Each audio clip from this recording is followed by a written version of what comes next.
Okay, I got a little bit of life out of her. I think my battery's half dead. The ignition is not working, so I think it's the solenoid switch. I mean, come on, 2 years. But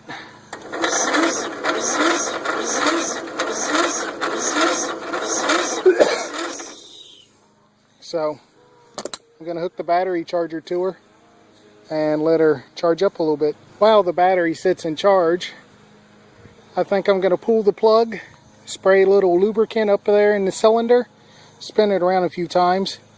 That way it's not dry, dead start. And then I'm gonna look around on these other Craftsmans and stuff and see if I can't find some fuel line and a gas tank. I did have a gas tank for this thing somewhere.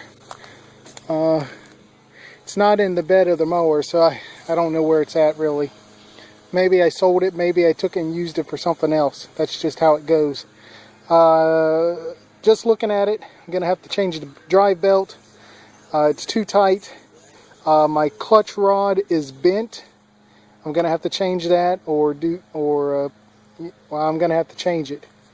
And then, like I said, put a gas tank on here, and I'll probably just go ahead and pull the carburetor off and go ahead and clean it. Alright, okay, so I can't get the drive belt off. It's too big, and I can't use it like that. So I've resorted to another measure.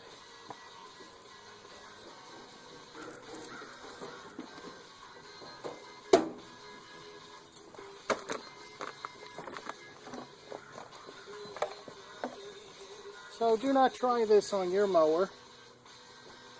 And this probably voids the warranty on this thing. Not the mower now, mind you.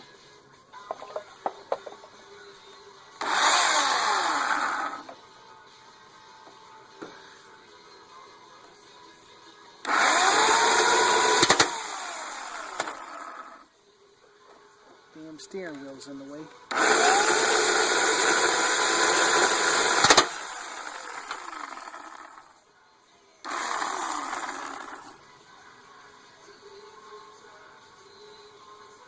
All good to go.